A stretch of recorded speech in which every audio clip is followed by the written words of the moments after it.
Oh, that's right. The Flaming Hot Cheetos movie. I wanted to see that. Let me see. So is this like a real movie they're trying? We all write our own stories.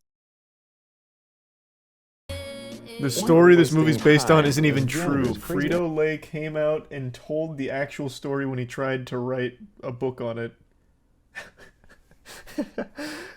I mean, yeah, none of these things are ever actually based on a real true story. They take like maybe 2 elements of a story and they're like, alright, we'll do the rest. There's a tier 1, or wow, the tier 3 Odin Force. Welcome aboard, thank you for that. And the resub Bomb, Deasley, D, Pius in the bits Arrow. What a fascinating idea for a film. It is basically just an ad. They just made an ad, a feature-length ad. What is the actual story? Now I need to look it up.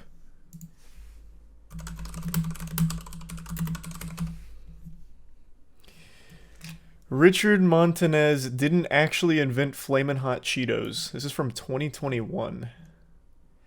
For the... Oh my god, I made the mistake of clicking on... Oh, this isn't even Forbes. Oh my god, why is this becoming so common where you can't read anything without turning off ad block? Alright. Why people are upset about the Flamin' Hot Cheetos story.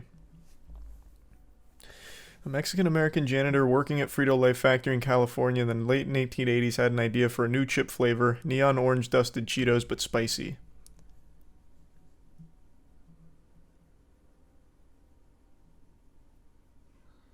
A recent Los Angeles Times investigation poked holes in the tale. According to Frito-Lay, Richard Montanez did not invent hot Cheetos. The debunking of his claim to fame has caused pain and backlash, particularly among the Latino community. So this is just like an interview they did then. Oh, it's not. Jesus. No, it's not an interview. Thanks to the bits Chris, Carey, and the resub Lego, JF, into Shiro. And the resub GBA. And Trevor. I do like the Smite Pro scene. Like I said, I watched their most recent championship for, I think it was season 9. And it slapped.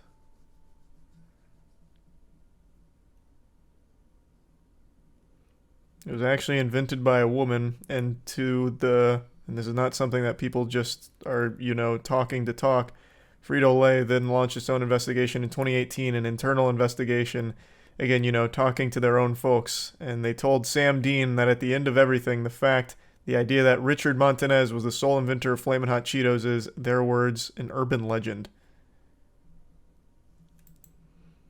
I mean, again, it's not like the most groundbreaking idea, right? Like, a spicier snack, a snack with a kick, is like an idea as old as time.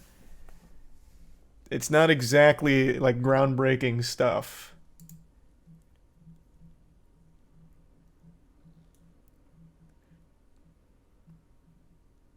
He successfully pitched. So this is the tale, the true story they're making the film on.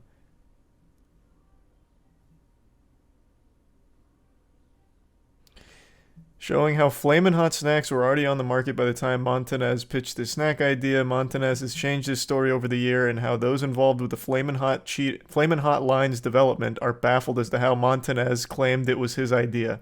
We've interviewed multiple personnel who were involved in the test market, and all of them indicate that Richard was not involved in any capacity in the test market, said Frito-Lay in a statement. That has to... Like... Obviously, the company could be lying, but they'd be doing themselves a huge disservice.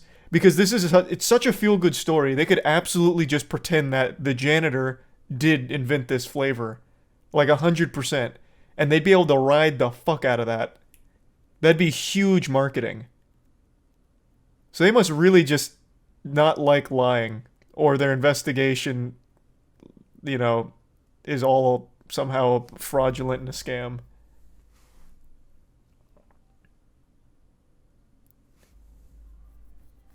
Thanks to the resub Arm, Cheese, Bat, Jules, Spooky, and Tier 1 Zaza. And the resub Jaybird. And the Bits Avenger. Oh, you should have paid him a visit. If they don't believe that, then why is this movie being made?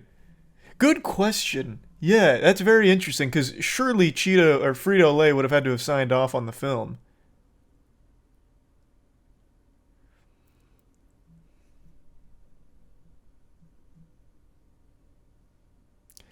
So this is who they're saying their Avengers team was that came up with the snack.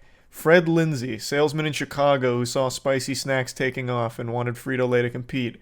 Sharon Owens, product manager who took up the spicy snack development. And then Lynn Greenfield, who came up with the flavor, name, and original packaging.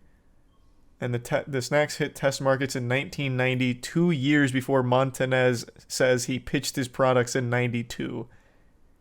It's disappointing that 20 years later, someone who played no role in this project would begin to claim our experience as his own and personally profit from it. That's actually genius.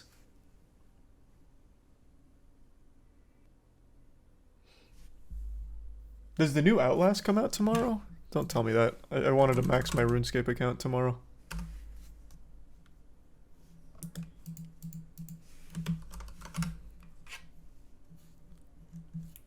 Yes, it does. God damn it. What's it called again? Oh, Outlast Trials. Fuck, it does come out tomorrow. Alright, yeah, we'll play Outlast Trials tomorrow. Shit.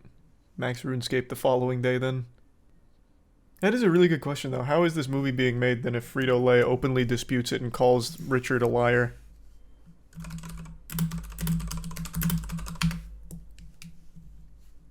Because there's no way they'd be able to make this without their blessing.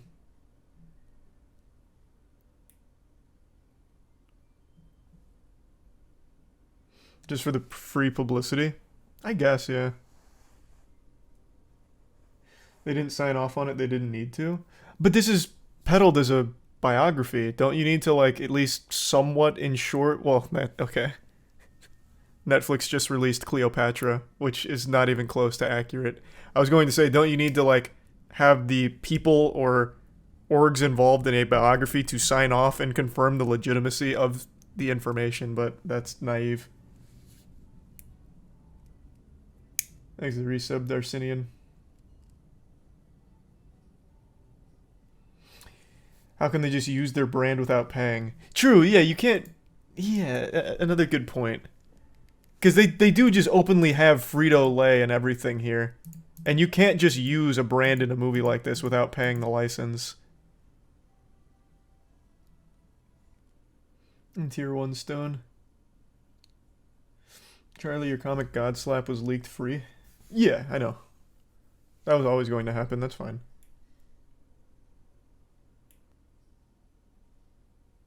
It's definitely going to become a meme on release.